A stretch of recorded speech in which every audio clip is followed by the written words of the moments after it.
Hi മക്കളെ, അപ്പോൾ നമ്മളേതാ നാലാമത്തെ ചാപ്റ്റർ ആയിട്ടുള്ള ബിസിനസ് സർവീസ് നമുക്കൊന്ന് സെറ്റായിട്ട് പഠിച്ചാലോ. പെട്ടെന്ന് തന്നെ നമുക്ക് ഈ ചാപ്റ്റർ കംപ്ലീറ്റ് പഠിക്കാം. ശ്രദ്ധിച്ചോ, ഒന്നാമത് നമുക്ക് ഈ ചാപ്റ്ററിൽ പഠിക്കേണ്ടത് എന്താണ് സർവീസ് എന്നുള്ളതാണ്. Service are intangible in nature with provide satisfaction for mats. അല്ലെ, നമ്മുടെ ആവശ്യങ്ങളെ സാറ്റിസ്ഫൈ ചെയ്യുന്ന ആ ഒരു ഇൻടാഞ്ചിബിൾ ആക്ഷനെ നമ്മൾ എന്ത് പറയാം? യെസ്, സർവീസുകൾ എന്ന് പറയാം. ഓർത്ത് വയ്ക്കുക. അപ്പോൾ സർവീസുകളുടെ നാച്ചർ നമുക്ക് നോക്കണം. അല്ലെ, സർവീസ് എന്ന് പറഞ്ഞാൽ എന്താണ്? ഇൻടാഞ്ചിബിൾ ആണ്, നമുക്ക് കാണാനും തൊടാനും പറ്റുന്നല്ല. ഇൻകൺസിസ്റ്റൻസിയാണ്, അതായത് കൺസിസ്റ്റൻ്റ് ആയിട്ടല്ല. പല ആളുകൾക്കും പല സർവീസുകളാണല്ലോ വേണ്ടത്. സോ അതുകൊണ്ട് തന്നെ അത് കൺസിസ്റ്റൻ്റ് അല്ല. പിന്നെയോ yes, the simultaneously activity of production and consumption being performed. അല്ല, എന്താണ്? യെസ്, ഒരു സർവീസ് ഉണ്ടാകുമ്പം തന്നെ അതെന്ത് ചെയ്യുന്നുണ്ട്? യെസ്, ഒരാളത് കൺസ്യൂം ചെയ്യുന്നുണ്ട്. സോ എന്താണ്? അത് പ്രൊഡ്യൂസ് ചെയ്യപ്പെടുന്നതും കൺസ്യൂം ചെയ്യപ്പെടുന്നതും സെയിം ടൈമിലാണ്. Then cannot be stored as A future use. Okay, എന്നാൽ ഭാവിയിലേക്ക് നമുക്ക് സ്റ്റോർ ചെയ്താൽ വെക്കാൻ പറ്റില്ല. Then participation the customer. അല്ലെ, അവിടെ എന്തുണ്ടാവും? എപ്പോഴും ഒരു സർവീസ് ഉണ്ടാകുന്നിടത്ത് ഒരു കസ്റ്റമറുടെ എന്തുണ്ടാവും? പാർട്ടിസിപ്പേഷൻ ഉണ്ടാവും. അപ്പോൾ സർവീസ് എന്താണ്? അതിൻ്റെ നാച്ചർ എന്താണെന്നുള്ളത് മക്കൾ ഓർത്ത് വയ്ക്കുക. ദെൻ നമുക്കിതാ ഈ സർവീസും അതുപോലെ തന്നെ ഗുഡ്സും തമ്മിലുള്ള ഈ ഒരു ഡിഫറൻസ് നമുക്കൊന്ന് നോക്കാം. യെസ്, നമ്മളിപ്പോൾ പറഞ്ഞ തന്നെ നാച്ചുർ എന്താണ്? It's an activity or process ആണ്. മറ്റെന്താ? ഫിസിക്കൽ ഒബ്ജക്റ്റ് ആണ്. ദെൻ ഇൻടാഞ്ചിബിലിറ്റി അല്ലേ, ഇത് ഇൻടാഞ്ചിബിൾ ആണ്. മറ്റേതോ ടാഞ്ചിബിൾ ആണ്. ദെൻ ഇതെന്താണ്? ഇൻകൺസിസ്റ്റൻസി അല്ലേ, ഇതെന്താണ്? പിന്നെ നമുക്കറിയാം സർവീസ് എന്ന് പറഞ്ഞാൽ യെസ്, അത് കൺസിസ്റ്റൻ്റ് ആയിട്ടുള്ളതല്ല, മാറിക്കൊണ്ടിരിക്കുന്നതാണ് ആവശ്യങ്ങൾക്കനുസരിച്ച്. പക്ഷേ ഇതെന്താ? കൺസിസ്റ്റൻ്റ് ആയിരിക്കും. ദെൻ ഇൻസെപ്പറബിലിറ്റി അല്ല, ഇവിടെ എന്താണ്? യെസ്, സർവീസുകൾ എപ്പോൾ പ്രൊഡ്യൂസ് ചെയ്യപ്പെടുന്നു അപ്പോൾ തന്നെ അത് കൺസ്യൂം ചെയ്യപ്പെടുന്നുണ്ട്. പക്ഷേ പ്രൊഡക്റ്റ് നമുക്കൊക്കെ അറിയാലോ അല്ലെ, രണ്ടും രണ്ട് ടൈമിലാണ്. ദെൻ ഇൻവെൻട്രി അല്ലെ, എന്താണ്? ഇത് സ്റ്റോക്ക് ചെയ്ത് വെക്കാൻ പറ്റുമോ സർവീസ്? ഇല്ല, പക്ഷേ ഇത് നമുക്ക് സ്റ്റോക്ക് ചെയ്ത് വെക്കാൻ പറ്റും. ദെൻ ഇൻവോൾവ്മെൻറ്റ് അല്ലെ, കസ്റ്റമറുടെ ഇൻവോൾവ്മെൻറ്റ് എപ്പോഴും, പാർട്ടിസിപ്പേഷൻ ഓഫ് കസ്റ്റമേഴ്സ് എപ്പോഴും എവിടെ ഉണ്ടാവും? യെസ്, സർവീസിലുണ്ടാവും. പക്ഷേ ഉണ്ടാവണമെന്നില്ല, പ്രൊഡക്റ്റിൽ അത് ഉണ്ടാവണമെന്നില്ല. ഓക്കെ അല്ലേ? അപ്പോൾ ഇത് മക്കൾ പഠിച്ചു വയ്ക്കുക. ഇതാണ് നമുക്ക് ആദ്യം പറയാനുള്ളത്. പിന്നെ നമുക്ക് ആ സർവീസുകളുടെ ടൈപ്സിലേക്ക് നമ്മൾ പോകും. ഓക്കെ, അപ്പോൾ 3 ടൈപ്പ് സർവീസുകളാണുള്ളത്. യെസ്, ഒന്നാമത്തത് ബിസിനസ് സർവീസുകളുണ്ട്, സെക്കൻഡ് സോഷ്യൽ സർവീസുകളുണ്ട്, ദെൻ പേഴ്സണൽ സർവീസുകളുണ്ട്. പക്ഷേ നമുക്ക് ഈ ചാപ്റ്ററിൽ പഠിക്കാനുള്ളത് ബിസിനസ് സർവീസുകളെ കുറിച്ച് മാത്രമാണ്. ബിസിനസ് സർവീസ് എന്ന് പറഞ്ഞാൽ അറിയാലോ, business those services which help the successful running of A business. അല്ലേ, ബിസിനസിൻ്റെ സക്സസ്ഫുൾ റണ്ണിങ്ങിന് ആവശ്യമായിട്ടുള്ള യെസ് എല്ലാ ടൈപ്പ് സർവീസുകളെയും ബിസിനസ് സർവീസുകൾ എന്ന് പറയും. ബാങ്കിങ്, ഇൻഷുറൻസ്, ട്രാൻസ്പോർട്ടേഷൻ, കമ്മ്യൂണിക്കേഷൻ, ഇതൊക്കെയാണ് വരിക. സെറ്റ്. അപ്പോൾ ആ സോഷ്യൽ സർവീസ് എന്ന് പറഞ്ഞാൽ അറിയാലോ, generally provide voluntarily to fulfil social goal. അല്ലെ, സോഷ്യൽ ഗോൾ ഫുൾഫിൽ ചെയ്യാൻ വേണ്ടി നമ്മൾ എന്താ പ്രൊവൈഡ് ചെയ്യുന്ന സർവീസുകളാണ്. ഓക്കെ, നമുക്ക് എന്തൊക്കെ പറയാം? ചാരിറ്റി സർവീസും ഹെൽത്തും ഒക്കെ പറയാം, സ്കൂളും ഒക്കെ പറയാം. ദെൻ ലാസ്റ്റ് പേഴ്സണൽ സർവീസ് ഉണ്ട്. ഓരോ വ്യക്തികൾക്ക് ആവശ്യമുള്ള റെസ്റ്റോറൻറ്റ്, ടൈലറിങ്, അല്ലെങ്കിൽ എന്താണ് ഇപ്പം ബാർബർ ഷോപ്പുകൾ അല്ലെ, ബ്യൂട്ടി പാർലർ, അതൊക്കെ എന്താ ഓരോ പേഴ്സണൽ ആയിട്ടുള്ള സർവീസുകളാണ്. അപ്പോൾ അത് ഓർത്ത് വയ്ക്കാം. അപ്പോൾ ഇതിൽ നമുക്ക് പഠിക്കാനുള്ള ബിസിനസ് സർവീസുകളാണ് അല്ലേ. അപ്പോൾ ബിസിനസ് സർവീസുകളിലേക്ക് നമുക്ക് പോകുമ്പോൾ നമുക്ക് ആദ്യം പഠിക്കാനുള്ളത് ബാങ്കാണ്. എന്തൊക്കെയാണ് ബിസിനസ് സർവീസുകൾ? ഒന്നാമത്തത് ബാങ്കാണ്. ബാങ്ക് എന്ന് പറഞ്ഞാൽ അറിയാലോ അല്ലേ, bank is an institution which is primarily engaged in receiving money from public where deposit and provides same to those in need for loan and advances according to Banking Regulation Act 1949 പ്രകാരം പ്രവർത്തിക്കുന്ന institution. അല്ല, എന്താണ്? പബ്ലിക്കിൽ നിന്നും fund സ്വീകരിക്കുക, അത് അവരുടെ ആവശ്യങ്ങൾ അല്ലെങ്കിൽ പബ്ലിക്കിൻ്റെ ആവശ്യങ്ങൾക്കനുസരിച്ച് ലോൺ ആയിട്ട് കൊടുക്കുക, അതിൽ നിന്നും കിട്ടുന്ന ഇൻട്രസ്റ്റ് യെസ് ഏണിങ്സ് ആയിട്ട് വെച്ചുകൊണ്ട് അല്ലെങ്കിൽ പ്രോഫിറ്റ് ആക്കി മാറ്റിക്കൊണ്ട് വർക്ക് ചെയ്യുന്ന ഇൻസ്റ്റിറ്റ്യൂഷൻ. ഓക്കെ, അതാണ് എന്തെന്ന് ബാങ്ക് എന്ന് പറയുന്നത്. അപ്പോൾ ഈ ബാങ്കിന് നമുക്ക് ക്ലാസിഫിക്കേഷൻ ചെയ്യാറുണ്ട്, ടൈപ്സ് പഠിക്കാറുണ്ട്. ഇതാന്ന് നോക്കിയാൽ യെസ്, കോപ്പറേറ്റീവ് ബാങ്ക് ഉണ്ട്, സ്പെഷ്യലൈസ്ഡ് ബാങ്ക് ഉണ്ട്, സെൻട്രൽ ബാങ്ക് ഉണ്ട്, കൊമേഴ്ഷ്യൽ ബാങ്ക് ഉണ്ട്. 4 ബാങ്കുകൾ മക്കൾ ഓർത്ത് വയ്ക്കുക. കോപ്പറേറ്റീവ് എന്ന് പറഞ്ഞാൽ അറിയാലോ, സ്റ്റേറ്റ് കോപ്പറേറ്റീവ് സൊസൈറ്റി ആക്ടിൻ്റെ അണ്ടറിലുള്ള ഓക്കെ ഈ അഗ്രികൾച്ചർ ഫിനാൻസുകൾ കോപ്പറേറ്റീവ് റിലേറ്റഡ് ആയിട്ടുള്ള ബാങ്കുകൾ. എന്താണ്? സ്പെഷ്യലൈസ്ഡ് ബാങ്ക് ഉണ്ട്, established some specific purpose, foreign exchange bank, industrial credit, export import, ചില സ്പെസിഫിക് കാര്യങ്ങൾക്ക് വേണ്ടി മാത്രം, അതിന് വേണ്ടിയിട്ട് യെസ് എന്താക്കിയ സ്റ്റാർട്ട് ചെയ്തിട്ടുള്ള ടൈപ്പ് ബാങ്കുകൾ. എക്സിം ബാങ്ക്, ഇമ്പോർട്ട് എക്സ്പോർട്ട് കാര്യങ്ങൾക്കൊക്കെ വേണ്ടിയുള്ളതാണ്. റെഡി. അപ്പം അല്ലെങ്കിൽ ഫോറിൻ എക്സ്ചേഞ്ച് ബാങ്ക്, അങ്ങനത്തെ ബാങ്കുകൾ. ദെൻ സെൻട്രൽ ബാങ്ക് അറിയാലോ അല്ലേ, സൂപ്പർവൈസ് അല്ലെങ്കിൽ control and regulate commercial bank act അല്ലെ, നമ്മുടെ ഗവൺമെൻറ്റിൻ്റെ ബാങ്കായിട്ട് വർക്ക് ചെയ്യുന്ന, നമ്മുടെ കൊമേഴ്ഷ്യൽ ബാങ്കിൻ്റെ ഒക്കെ സൂപ്പർവൈസറൊക്കെ ആയിട്ട് വർക്ക് ചെയ്യുന്ന main bank. Then last commercial bank, they are governed by the Indian banking regulation act. They further classified into public sector and private sector and foreign bank. Okay, commercial bank അറിയാലോ അല്ലേ, നമ്മൾ സാധാരണയൊക്കെ നമ്മളെന്താണ് നമ്മുടെ നാട്ടിലൊക്കെ നമ്മൾ കണ്ടുവരുന്ന type ബാങ്കുകൾ, commercial bank, വാണിജ്യ ബാങ്കുകൾ എന്ന് പറഞ്ഞാൽ. അപ്പോൾ അതിൻ്റെ നമുക്ക് ടൈപ്പായിട്ട് പഠിക്കാനുണ്ട്. യെസ്, ഒന്നാമത്തെ പബ്ലിക് സെക്ടർ ബാങ്കാണ്. എന്താണ് പബ്ലിക് സെക്ടർ ബാങ്ക് എന്ന് പറഞ്ഞു കഴിഞ്ഞാൽ? Owned and managed by government.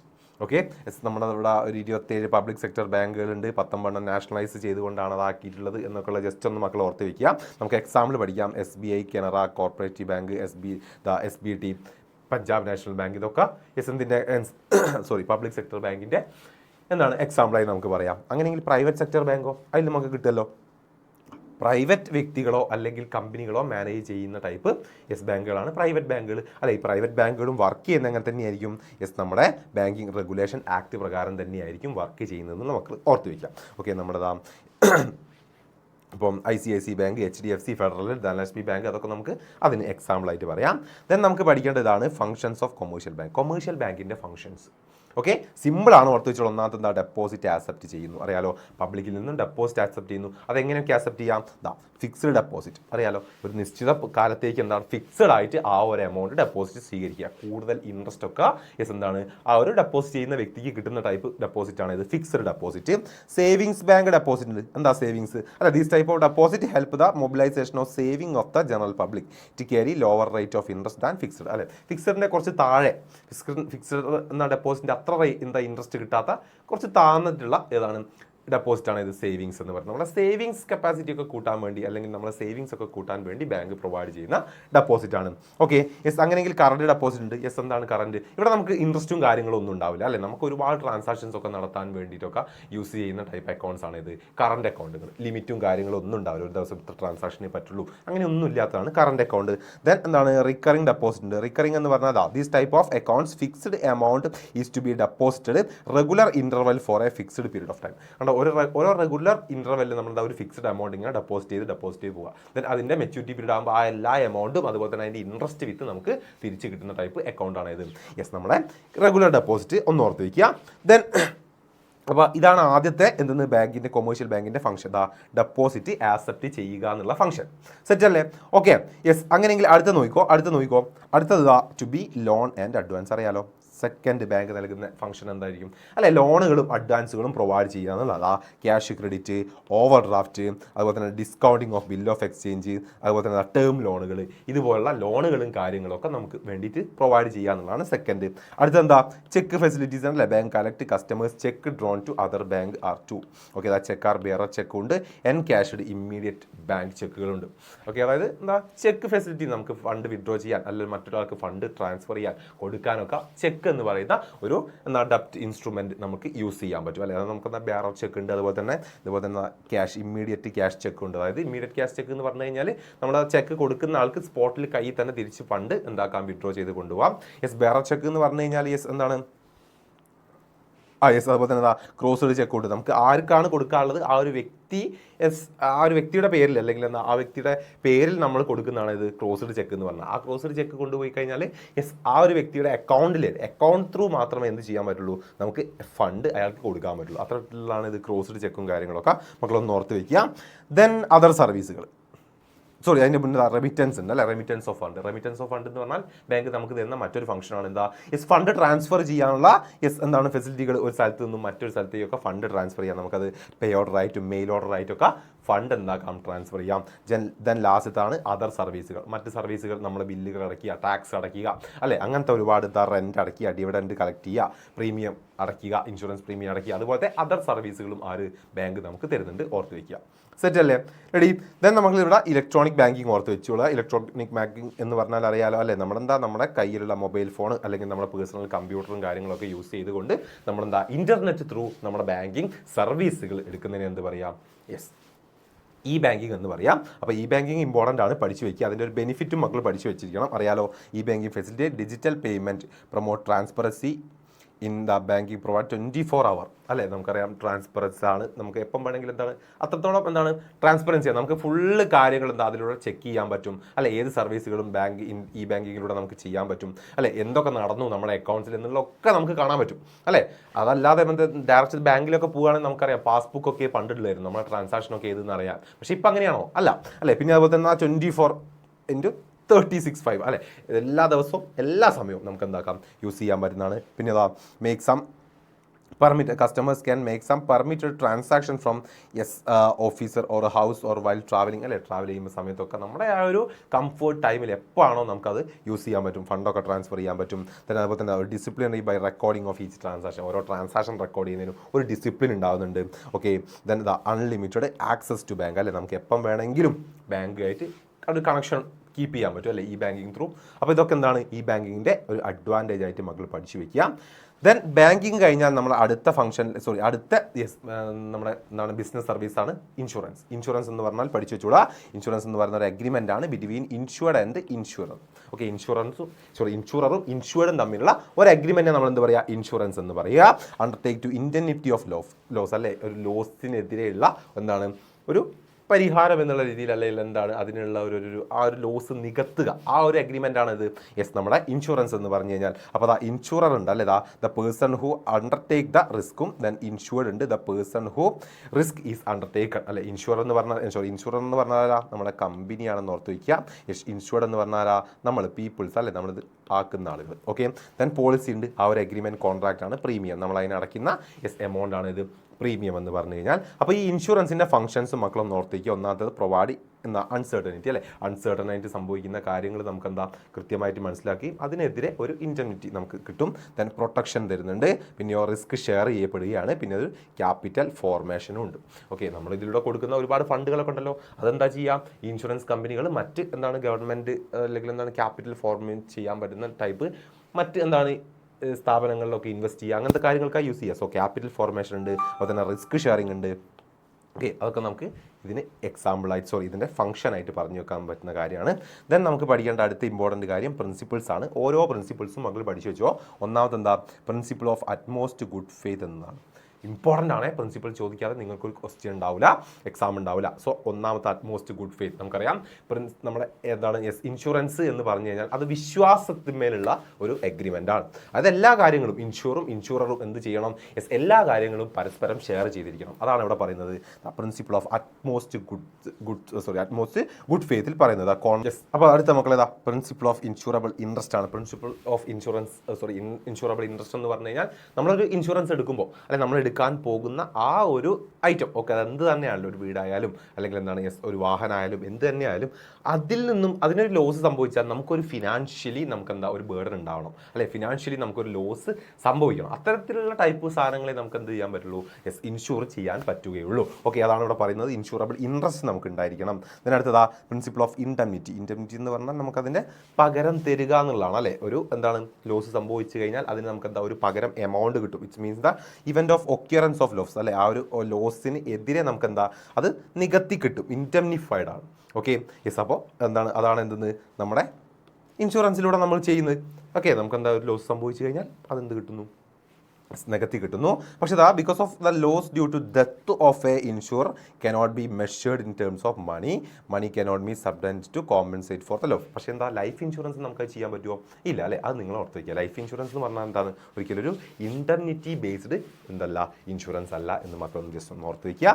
Then നമുക്ക് നോക്കേണ്ടത് പ്രിൻസിപ്പിൾ ഓഫ് സബ്രോഗേഷൻ. സബ്രോഗേഷൻ എന്ന് പറഞ്ഞു കഴിഞ്ഞാൽ നമ്മൾ ഇൻഷുർ കിട്ടിക്കഴിഞ്ഞാൽ പകരം കൊടുക്കുക എന്നൊക്കെ പറയാൻ പറ്റും. അതായത് നമ്മളിപ്പോൾ ഒരു ഐറ്റം ഇപ്പോൾ ഒരു എന്തെങ്കിലും വാഹനം അല്ലെ, ആ വാഹനത്തിൽ നമ്മൾ ഇൻഷുറൻസ് എടുത്തു, ആ ഒരു ആക്സിഡന്റ് സംഭവിച്ചു, നമുക്ക് ഇൻഷുറൻസ് കിട്ടിക്കഴിഞ്ഞാൽ നമ്മളെ ആ ഒരു വണ്ടിയുടെ എല്ലാ അധികാരവും പിന്നെ ആർക്കുള്ളതാ, നമ്മുടെ ഇൻഷുറൻസ് കമ്പനിക്കുള്ള. നമ്മൾ ആ വണ്ടി എന്ത് ചെയ്യണം, ഇൻഷുറൻസ് കമ്പനിക്ക് കൊടുത്തിരിക്കണം. സോ അതാണ് നമുക്ക് നാശനഷ്ടം സംഭവിച്ചിട്ടുള്ള, ആ ലോസ് സംഭവിച്ചിട്ടുള്ളതിന് നമുക്ക് പകരം ഇൻഷുറൻസ് കിട്ടിക്കഴിഞ്ഞാൽ ആ ഒരു ഐറ്റംസ് നമ്മളത് കമ്പനിക്ക് കൊടുത്തിരിക്കണം. So subrogation. Then principle of contribution അറിയാലോ, നമ്മൾ ആ principle insure that take double insurance have to be eligible to receive a claim up to the amount of actual loss suffered by him അല്ലെ. നമ്മളെന്താ ഒരു സാധനത്തിന് തന്നെ 2 ഇൻഷുറൻസ് എടുത്തു എന്ന് വിചാരിക്കാം, രണ്ടിൽ നിന്ന് നമുക്ക് എമൗണ്ട് കിട്ടുമോ, ഇല്ല അല്ലെ. നമുക്ക് സംഭവിച്ചിട്ട് ലോസ് എത്രയാണോ അത് എന്ത് ചെയ്യുന്നു, ആ 2 ഇൻഷുറൻസ് കമ്പനിയും കൂടെ നോക്കി രണ്ടാളും കൂടെ ഷെയർ ആയിട്ടാണ് നമുക്ക് തരിക. അല്ലാതെ 2 ഇൻഷുറൻസ് കമ്പനിയിൽ നിന്നും ആ ഒരു എമൗണ്ട് ഫുള്ള് നമുക്ക് സെപ്പറേറ്റ് ആയിട്ട് കിട്ടുന്നതല്ല. അത് മക്കളൊന്ന് ഓർത്ത് വയ്ക്കുക. Then principle of mitigation of loss. Okay, എന്താണ് according to these principle the insured should take all reasonable step to reduce the loss അല്ലെ. നമുക്കറിയാം നമ്മളൊരു ഇൻഷുറൻസ് എടുത്ത് വെച്ചിട്ടുണ്ടെങ്കിൽ അല്ല എന്താണ് നമ്മുടെ മുന്നിൽ നിന്നും ആ ഒരു നഷ്ടം സംഭവിക്കുമ്പോൾ നമ്മൾ നോക്കി നിൽക്കാൻ പാടില്ല. ആ നഷ്ടം കുറയ്ക്കാൻ വേണ്ടിയുള്ള കാര്യങ്ങൾ നമ്മൾ ചെയ്തിരിക്കണം എന്നുള്ളതാണ്. Okay, then last principle of causa proxima അല്ലെ. നമ്മൾ എന്തിനു വേണ്ടി ഏത് റീസൺ ബേസ് ചെയ്തുകൊണ്ടാണ് നമ്മളൊരു ഇൻഷുറൻസ് എടുത്തിട്ടുള്ളത്, ആ ബേസ് ചെയ്തിട്ടുള്ള അല്ലെങ്കിൽ ആ ഒരു റീസൺ കൊണ്ട് തന്നെയായിരിക്കണം നമുക്കൊരു ലോസ് സംഭവിക്കുന്നത്. ഫയർ ഇൻഷുറൻസ് എടുത്തിട്ട് നമുക്കൊരു തെഫ്റ്റാ സംഭവിച്ചെങ്കിൽ നമുക്ക് ഇൻഷുറൻസ് കിട്ടുമോ, ഇല്ല. സോ അതാണ് ആ ഡിഫറൻസ്. ഏതാണ് ആ കോഴ്സ്, അത് നമുക്ക് കൃത്യമായിട്ട് അത് തന്നെ സംഭവിച്ചിരിക്കണം. So principles of causa proxima. Okay, അപ്പോൾ ഇത് മക്കൾ നിർബന്ധമായിട്ടും ഓർത്ത് വെച്ചിരിക്കുക. Set, ready. ഇനി നിങ്ങൾക്ക് പഠിക്കാനുള്ള ഇൻഷുറൻസിൻ്റെ ടൈപ്സ് ആണ്. Life insurance. ഓക്കെ, എന്നാൽ നമ്മൾ പറഞ്ഞു life insurance agreement between insurer and the insured where by insurance ensure to pay a certain sum of money whether to expired of a fixed period of death of, അല്ലെ ഒരു സമയത്ത് അല്ലെങ്കിൽ നമുക്കൊരു മരണം സംഭവിച്ചു കഴിഞ്ഞാൽ അതിൻ്റെ നോമിനികൾക്കും അല്ലെങ്കിൽ എന്താണ് അവരുടെ ബാക്കി ആളുകൾ പാർട്ട്നേഴ്സിനൊക്കെ എന്താണ് ഒരു ഫ്യൂച്ചർ ഒരു ബെനിഫിറ്റ് ഉണ്ടാവട്ടെ, അല്ലെങ്കിൽ എന്താണ് അവരുടെ ഫ്യൂച്ചർ ഒന്ന് സെക്യൂർ ആവാൻ വേണ്ടി നമ്മൾ ചെയ്യുന്നതാണ് ഇത് നമ്മുടെ ലൈഫ് ഇൻഷുറൻസ് എന്ന് പറയുന്നത്. പിന്നെ ഈ ലൈഫ് ഇൻഷുറൻസിന് തന്നെ കുറച്ച് ടൈപ്സ് നമുക്ക് പറയാണ്ട്. വോൾ ലൈഫ് പോളിസി ഉണ്ട്, എൻഡോമെൻറ്റ് പോളിസി ഉണ്ട്, ജോയിൻറ്റ് ലൈഫ് പോളിസി ഉണ്ട്, ആനുറ്റി പോളിസി ഉണ്ട്, ചിൽഡ്രൻസ് എൻഡോമെൻറ്റ് പോളിസി ഉണ്ട്. അപ്പോൾ ഈ ഒരു ടൈപ്സ് ഒന്ന് ഓർത്ത് വയ്ക്കുക. വോൾ ലൈഫ് എന്ന് പറഞ്ഞാൽ ജീവിതകാലം മുഴുവൻ നമ്മൾ ഇൻട്രസ്റ്റ് അടച്ചുകൊണ്ടിരിക്കുന്നു, പ്രീമിയം അടച്ചുകൊണ്ടിരിക്കുന്നു. എൻഡോമെൻറ്റ് ഇത്ര ഒരു ടൈം, ഒരു പെർട്ടിക്കുലർ ടൈം വരെയൊക്കെ നമ്മൾ അടയ്ക്കുന്നതിന് ശേഷം നമുക്കത് കിട്ടുന്നു. ജോയിൻറ്റ് ലൈഫ് പോളിസി എന്ന് പറഞ്ഞു കഴിഞ്ഞാൽ എന്താ കപ്പിൾസ് ഒക്കെ എടുക്കുന്നതാണ് ഇത് joint life policy. Annuity policy എന്ന് പറഞ്ഞാൽ നമ്മളിപ്പോൾ ഒരു മന്ത്ലി അല്ലെങ്കിൽ ക്വാർട്ടർലി ഒക്കെ നമുക്കൊരു റിട്ടേൺ കിട്ടുന്ന രീതിയിൽ ഈ ഏജ്ഡ് ആയിട്ടുള്ള ആളുകൾക്കൊക്കെ എടുക്കാൻ പറ്റുന്ന രീതിയിലുള്ള എന്താണ് ഇൻഷുറൻസ് ആണ് ഇത് ആനുറ്റി. ദെൻ ചിൽഡ്രൻസ്, കുട്ടികൾക്ക് വേണ്ടി എടുക്കുന്നതാണ് ഇത് ചിൽഡ്രൻസ് എൻഡോമെൻറ്റ് പോളിസി. അവരെ എഡ്യൂക്കേഷൻ, അവരെ വിവാഹം, അങ്ങനെയൊക്കെ ബേസ് ചെയ്തിട്ട്. സെറ്റല്ലേ, റെഡി. ദെൻ അങ്ങനെയെങ്കിൽ അടുത്തുണ്ട് അടുത്ത നിങ്ങളുടെ ഇത് നോക്കി വയ്ക്കുക, marine insurance. Okay, marine insurance എന്ന് പറഞ്ഞാൽ അറിയാലോ അല്ലെ, നമ്മളെന്താണ് കപ്പൽ അല്ലെങ്കിൽ കാർഗോ അല്ലെങ്കിൽ ഹൾ ഇൻഷുറൻസ് ഒക്കെ ആയിട്ട് നമ്മൾ എടുക്കുന്നതാണ് ഇത് മറൈൻ ഇൻഷുറൻസ് എന്ന് പറഞ്ഞു കഴിഞ്ഞാൽ. ഓക്കെ, നമ്മളെ കപ്പൽ ബേസിലൊക്കെ നമ്മൾ എടുക്കുന്നതാണ് മറൈൻ ഇൻഷുറൻസ് എന്ന് പറഞ്ഞു കഴിഞ്ഞാൽ. അത് നിങ്ങൾ പഠിച്ചു വെച്ചിരിക്കണം. പിന്നെ അതിൽ തന്നെ നമുക്കെന്താ നോക്കിയോ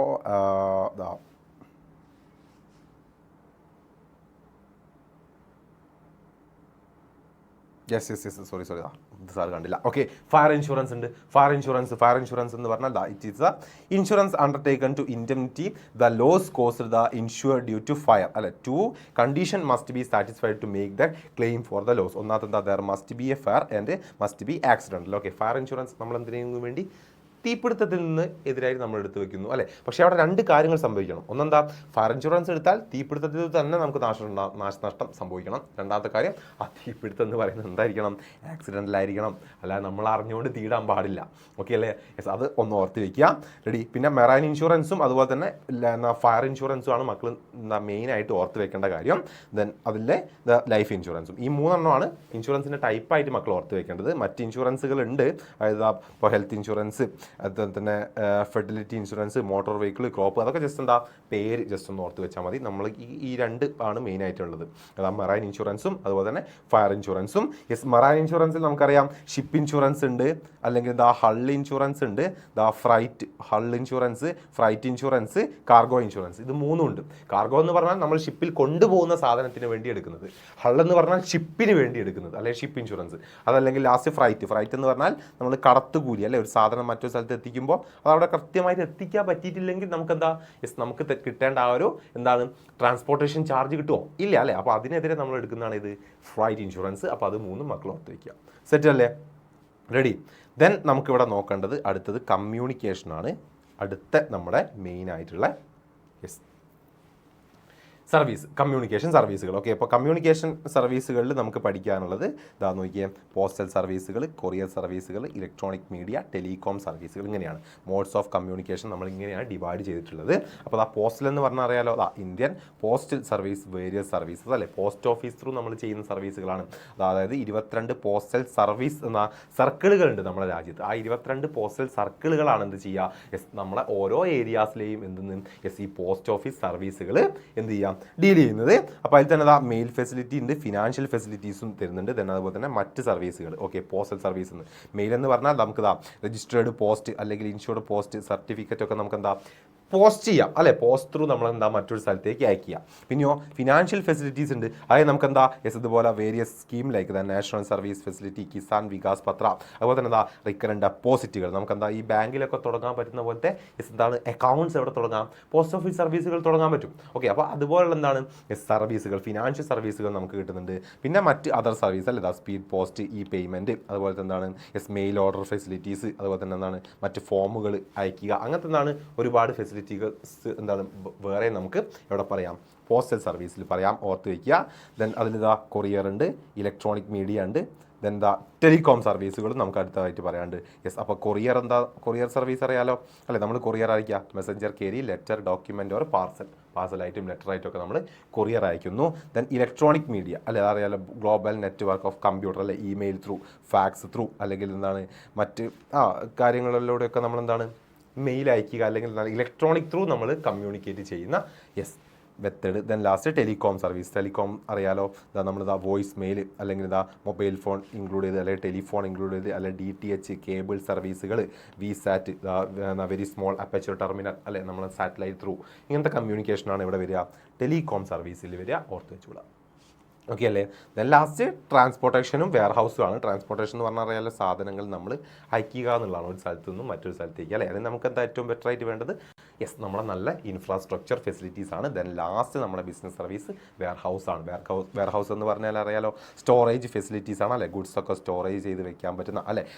റിമൂവ് ദ ഹിൻഡ്രൻസ് ഓഫ് ടൈമും അതുപോലെ തന്നെ യെസ് അതിൻ്റെ വിൽപ്പനയും തമ്മിലുള്ള ആ ഒരു ബാരിയറിനെ നമുക്ക് എന്താ ഏതിലൂടെ ഇല്ലാതാക്കാം, ഒരു വെയർ ഹൗസിലൂടെ ഇല്ലാതാക്കാൻ പറ്റും അല്ലേ. നമുക്ക് എന്താ വേണ്ട ഡിമാൻഡുള്ള സമയം വരെയൊക്കെ നമ്മുടെ പ്രൊഡക്റ്റ് എന്താണ് സേവ് ചെയ്ത് വെക്കാൻ. അപ്പോൾ അതിൻ്റെ വെയർ ഹൗസിൻ്റെ ഫംഗ്ഷൻസ് മക്കളൊന്ന് പഠിച്ചു വെച്ചിരിക്കണം. ഒന്നാമത്തെ കൺസോൾട്ടേഷൻ എന്ന് പറഞ്ഞു കഴിഞ്ഞാൽ യെസ് എന്താണ് എല്ലാം കൂടെ കുറേ ടൈപ്പിന് എന്താ കൂട്ടിച്ചേർക്കുക. ഓക്കെ, അതുപോലെ തന്നെ ബ്രേക്ക് ദ ബൾക്ക് ഉണ്ട്.